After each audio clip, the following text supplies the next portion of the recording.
के लिए देश में प्रथम रेवाड़ी के अंदर दिल्ली के पास गौ रक्षा आंदोलन के तहत गो करुणानिधि पुस्तक लिखी और गौशाला खोली।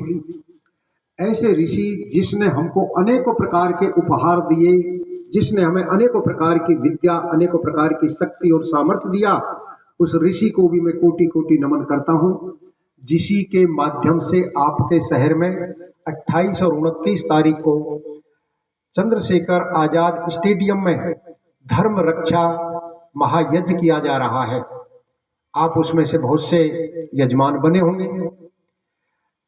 महर्षि दयानंद सेवा आश्रम जो इस आदिवासी क्षेत्र में विद्या के प्रचार प्रसार के लिए कार्यरत है, पाखंड में फंसे हुए लोगों को सत्य का मार्ग बताता है, समाज में फैली हुई अनेकों प्रकार की जो बुराइयां हैं उनका खुले से विरोध करता है, अंधविश्वास और पाखंड में हमारे भाइयों को फंसाकर लूटा जाता है, उसको दूर करने के लिए सत्य विद्या का प्रचार प्रसार किया जाता है।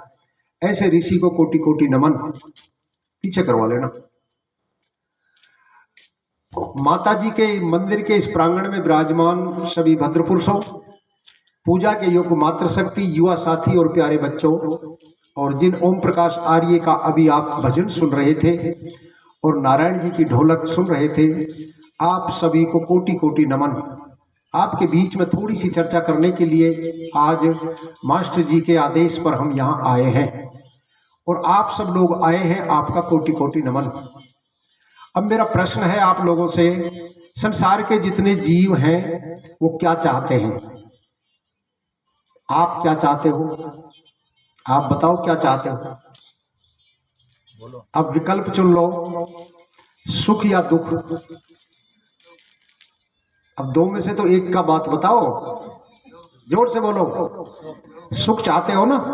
संसार के जितने भी जो प्राणी हैं, चींटी से लेके हाथी तक, जीव जंतु जितने भी हैं, ये वृक्ष भी, सब सुख चाहते हैं। लेकिन देखने में आता है कि सभी को सुख नहीं मिलता है।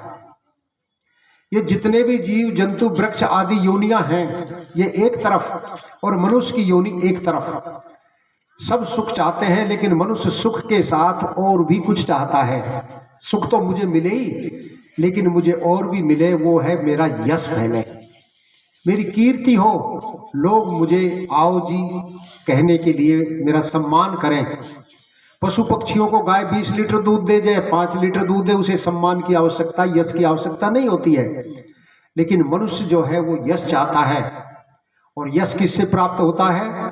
यज्ञ से, परोपकार से, दूसरे की भलाई से, सेवा से, जीव जंतुओं के साथ न्याय के व्यवहार से हमें यश मिलता है। यश के बाद मनुष्य एक चीज और चाहता है, जिसको कहते हैं मोक्ष, दुखों से छूटना। भाई सब सुख चाहते हो तो दुखों से छूटोगे तभी तो सुख मिलेगा। अगर हमारे जीवन में थोड़ा सा भी दुख रहा तो हम पूर्ण रूप से सुखी नहीं होते हैं। और दुखों से छूटने का अर्थ है हम मोक्ष को प्राप्त करें। हम जब जन्म लेते हैं और जितने दिन जीते हैं और जब इस शरीर को छोड़ते हैं, यहाँ 3 बातें हैं। शरीर के साथ जुड़ने का नाम जन्म है।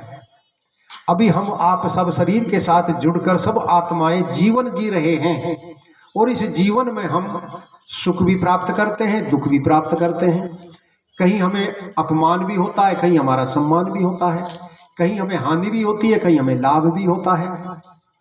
कभी हम भूख प्यास से दुखी भी हो जाते हैं और जब इस शरीर को छोड़कर चले जाते हैं तब कहा जाता है मृत्यु। तो देखो, ना तो जीवात्मा का जन्म होता है और ना जीवात्मा की मृत्यु होती है। ये जो शरीर है एक 2 बूंद के स्त्री और पुरुषों के मिश्रण से बना ये शरीर का निर्माण होता है। अंदर ही अंदर वो परम पिता परमात्मा माँ के गर्भ में बच्चे का निर्माण करता है। यहाँ माताएं बैठी हैं। माताओं, आपको पता लगता है क्या कि हमारे गर्भ के अंदर बेटी है या बेटा है? किसी को पता लगता है? काले रंग का है या गोरे रंग का है? नहीं लगता है। बुद्धिमान है या मूर्ख है? नहीं लगता है। बलवान है या कमजोर है? नहीं पता लगता है।